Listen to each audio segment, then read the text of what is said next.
Today we read from the Gospel of Luke, chapter 14, verses 25 to 33. When a parent says no to their children about something they wanted, they might protest, "I hate you," which is very rude, but probably not really true. What they hate is not getting their own way, and the exaggeration helps to vent their frustrated feelings. Jesus used exaggeration sometimes in his teaching. It was a method recognized which is properly called hyperbole. Hyperbole overstates the meaning in order to bring it home and to ensure that it has maximum impact, to have an effect. Sometimes it makes a statement quite funny and therefore more memorable. This may have been the case with his saying, "It is easier for a camel to go through the eye of a needle than for a rich person to enter the kingdom of God." The crowd would giggle at the mental image of the camel trying to squeeze through a needle, and consequently they remembered the saying. But it isn't always obvious where Jesus is using hyperbole and where he isn't, and his words are meant literally. In today's passage, we definitely have some hyperbole. He tells us to hate our parents, wife, children, siblings, even our own life.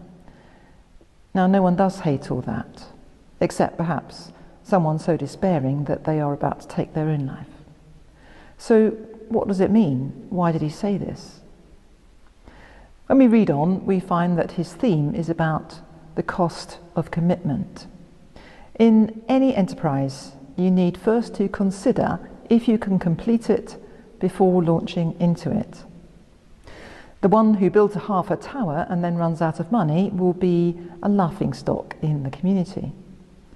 The king who goes to war with half the strength of his enemy is acting very irresponsibly with the lives of his army.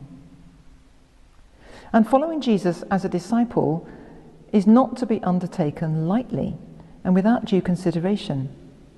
It is so serious a matter that he says, "Whoever does not carry the cross and follow me cannot be my disciple." That's not hyperbole, although it may be a metaphor for those of us who are unlikely to be actually crucified, but his first listeners could well have run that very risk. So the message is, count the cost of committing to Jesus. If you undertake it, that commitment must come first, before even family responsibilities. Again, in those days, for many converts, there would have been a direct choice between family and following Jesus. They would have been rejected from their family and their synagogue. Perhaps some Christians today have to face this choice where there is no freedom of religion, or family members are intolerant of a person of faith or follow another faith. Of course, most of the time we are right in fulfilling family responsibilities, and Jesus was not speaking against that. Hate, in this context, meant put them next to God, make them a lesser priority. And then at the end of the passage comes a sting in the tail. None of you can become my disciples unless you give up all your possessions.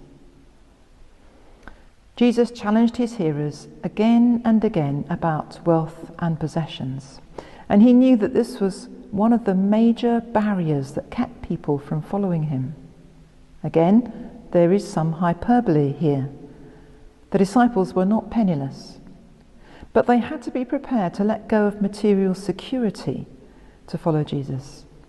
They might lose it all anyway, and they must be ready for that before taking the plunge of commitment.